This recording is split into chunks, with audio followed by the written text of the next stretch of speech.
Hi, today I'm going to tell you another creepy story that happened in Germany. In this issue, we will look at the events that shook Germany. The tragic fate of Maria Ladenburger, a 19-year-old girl from Freiburg, attracted the attention of the entire German society and raised serious questions about the activities of local law enforcement agencies and the policy of the country's government as a whole. Maria Ladenburger came into this world on December 6, 1996 in the family of Clemens and Friedrich. According to German media reports, both of her parents were lawyers, and her father also held a high position in the structures of the European Union. In 2016, Maria studied at the medical faculty of the University of Freiburg and in her spare time worked part-time at the city's Migrant Assistance Center. On the night of October 15 to 16, 2016, she attended a party hosted by the Faculty of Medicine. After spending time with friends, around 2:30 a.m. she decided to go home. Maria lived on a campus located 3 miles from the university. After saying goodbye to her friends, she went outside and rode her bike towards the campus. It was 2:37 a.m. On the morning of the same day, at 8:20, a passerby running along the Drezam River noticed the body of a woman in the water near the shore. Witnesses called the police and an ambulance, but the medics had nothing left to help. They identified the victim as 19-year-old Maria Ladenburger. She never made it to her dorm. Maria's body was found a mile from the campus. The forensic examination showed that the cause of death was drowning. In addition, it was established that before her death, someone tried to strangle her with a scarf, which the police found at the scene. Male DNA was found on the scarf, presumably belonging to the perpetrator. The police also found out the probable cause of the attack on Maria. The forensic medical examination found that before her death, the girl was forced into intimacy. A special commission of 68 investigators was formed to investigate the case. In addition to the DNA on the scarf, police found several black hairs with bleached ends 7 inches long in the grass near the crime scene. It is important that there were roots on this strand of hair, which allowed the authorities to obtain another sample of male DNA. This sample matched the one on the scarf used to strangle Maria. However, the police were unable to identify the person who owned the DNA samples because there was no information about him in the databases. On November 8, the police announced a reward of €6,000 for information that could help in the investigation of the case. Thanks to several individuals, the amount of remuneration soon increased to €35,000. The police questioned more than 1,000 people, including those who were at the party, which was the last for Maria.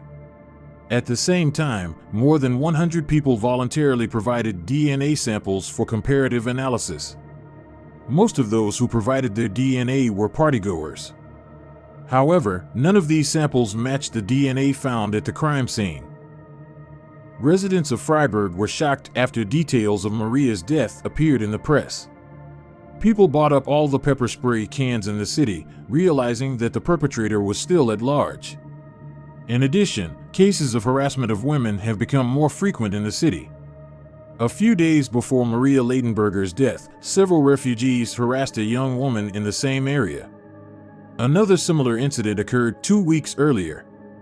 Meanwhile, 25 additional police officers began patrolling the city to increase security. People are afraid to go out alone at night, said Mayor Dieter Salomon. We cannot put up with this situation. 25 additional police officers may seem like a drop in the bucket, but for a city with a high crime rate, it was a signal that the authorities were finally interested in Freiburg's problems. The police have checked all possible versions. However, the key moment in the capture of the attacker was the hair and scarf found at the crime scene. The police, knowing that the man they were looking for had long black hair, began analyzing recordings from city surveillance cameras. After studying the video recordings from the cameras of the city tram, they noticed a man with a similar hairstyle. The man had an undercoat haircut, short on the sides and back, and long hair on top. This recording was made on the night of October 16th at 1:57 a.m., 40 minutes before Maria left the party. The suspect boarded a tram near the university. After about 20 minutes, he got off at the final stop, which was less than a mile from the place where the runner later found Maria's body.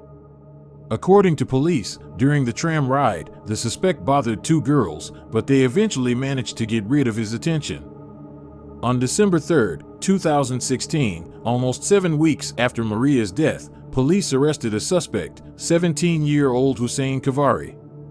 Initially, the authorities considered him an immigrant who came to Germany from Afghanistan. However, during the investigation it turned out that he was under 17 years old and was not a citizen of Afghanistan. Kavari entered Germany without an identity card in November 2015. Crossing the border, he stated that he came from Afghanistan and that he was born in 1999. Hussein Kavari claimed that he was 16 years old when he entered the country. He did not have any documents confirming or refuting this. Due to his stated age, Germany granted him asylum as a minor, unaccompanied refugee. He was sent to live with a foster German family in a picturesque town near the Black Forest, where he went to a local school, studied German, and received government benefits. This trick of falsifying age turned out to be a common phenomenon, which at that time gave an advantage not only when applying for asylum, but also in case of violation of laws.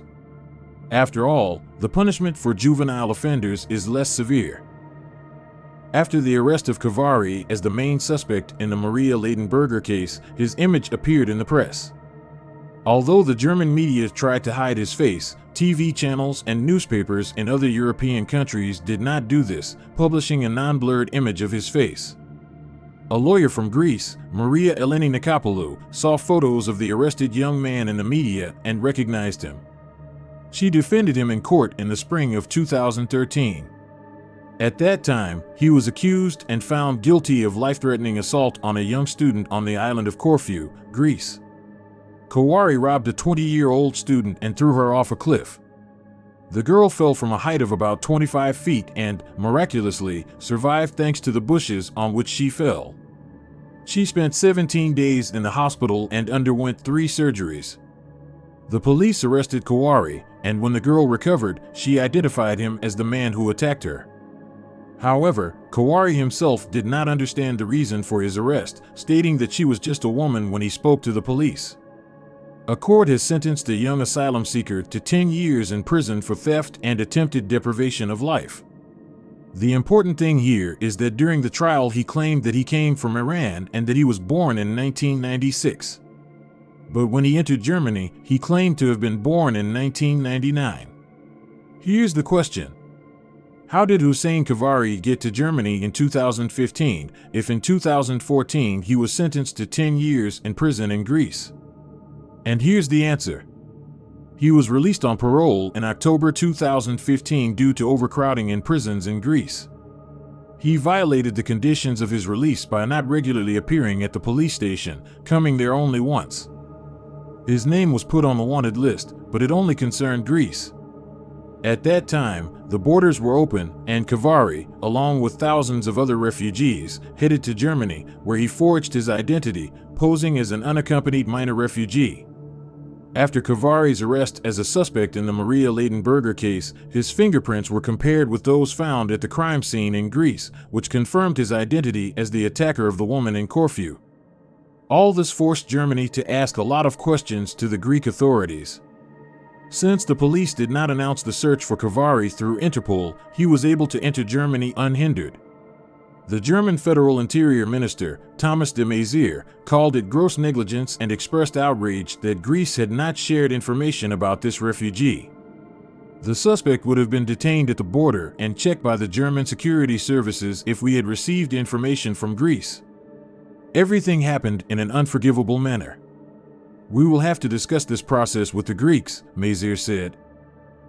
While the German and Greek police were trying to sort out the situation, ordinary German residents, including Freiburg residents, demanded that the authorities take action against uncontrolled immigration. In response to residents' discontent, Freiburg Mayor Dieter Salomon said that Kavari's background should not serve as a basis for criticism of immigration policy. He suggested treating it as a separate incident.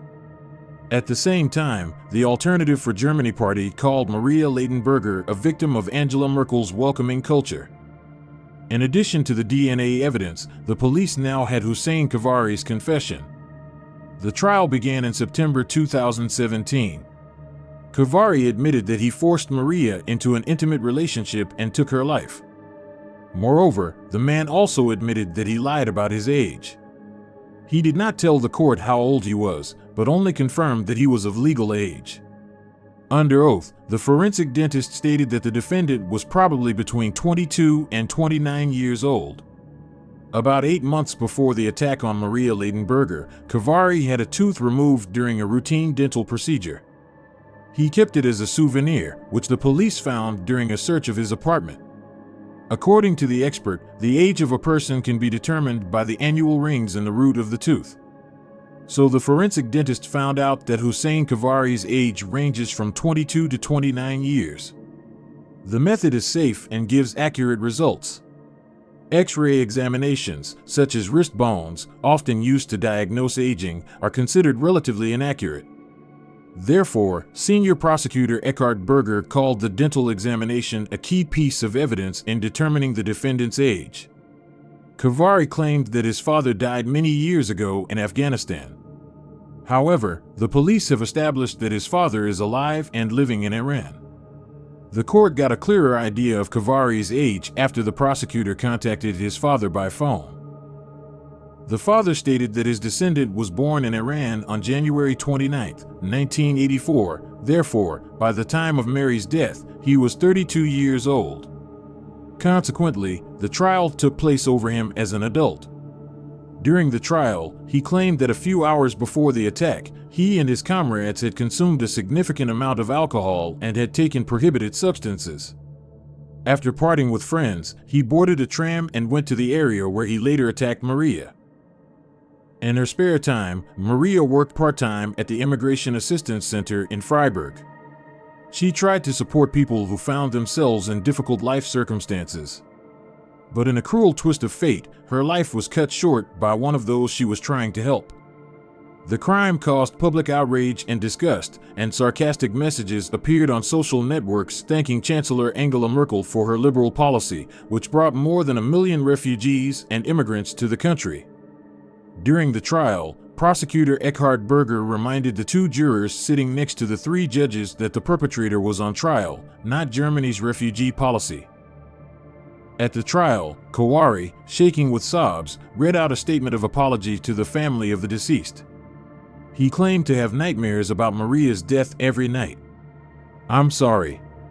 I want to apologize to Maria's family. I wish I could cancel it," he said.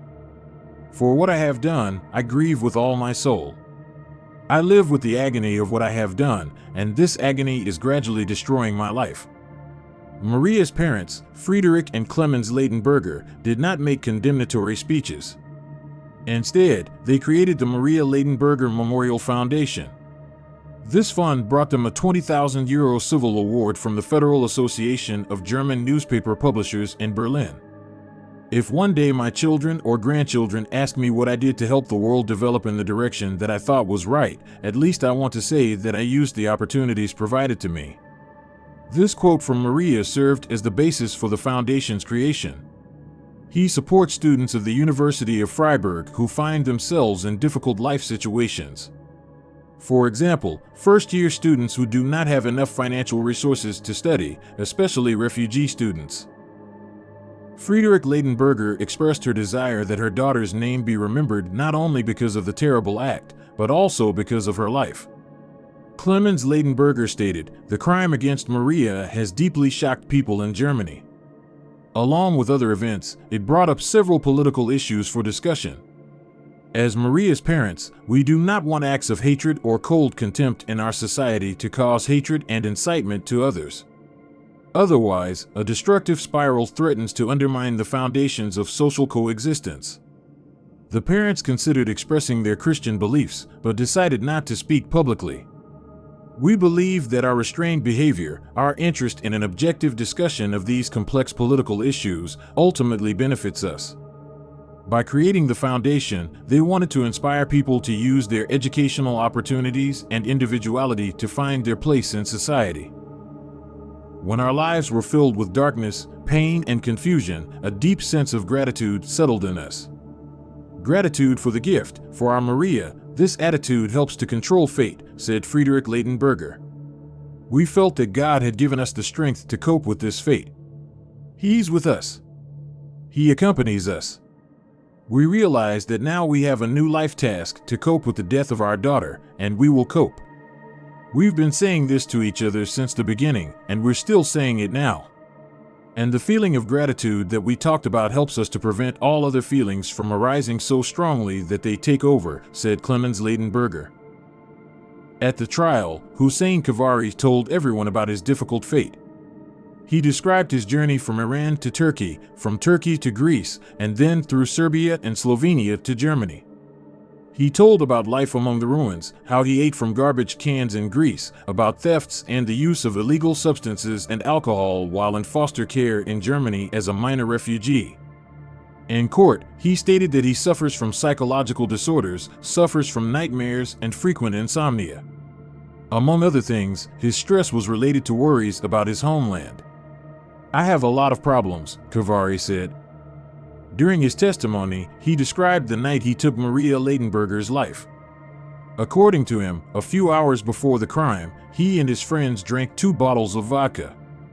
Then he drank beer and wine alone.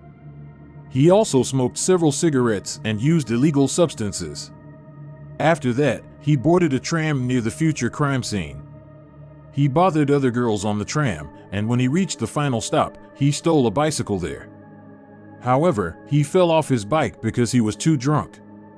When he saw Maria, he knocked her off her bike and covered her mouth with his hand. She started screaming, and he decided to strangle her with a scarf, which made her lose consciousness. According to Kavari, he noticed that Maria Ladenburger was a beautiful girl and decided to take advantage of the fact that she was unconscious. He then carried Maria into the water, where she drowned. According to the authorities, Kavari moved Maria into the water to destroy the evidence left on her body. Kavari claimed that he was too drunk and had no control over his actions. He said he didn't want it to end the way it ended. Prosecutors disputed his version of events and argued that his actions were deliberate. A psychiatric expert testified that he considered Kavari's remorse to be fake, telling the court that the defendant had shown great and constant readiness for violence and warned of a high risk of reoffending. Kavari had an interest in aggressive sexual practices and a hostile attitude towards women, he said. Moreover, he showed no remorse or sympathy for the suffering of others. Maria's parents decided not to attend the court session. A lawyer hired by the family acted in defense of their interests. Maria's father, Clemens Ladenburger, put it this way: "We sought the most fair and impartial trial, avoiding unnecessary media attention, political statements, and influencing the course of the process with emotional statements by the victims, that is, ourselves." When asked by a journalist about the desire to meet face-to-face with the criminal, Maria's father replied, "We have not come to a final decision on this issue." From the very beginning, it was unclear whether we would be present at the trial from beginning to end. However, while discussing this, we wondered if Maria would like us to be there, and came to the conclusion that she would not wish it. Moreover, based on the nature and behavior of the criminal in court, we became increasingly convinced that we would achieve nothing with this confrontation. We knew it wouldn't help us.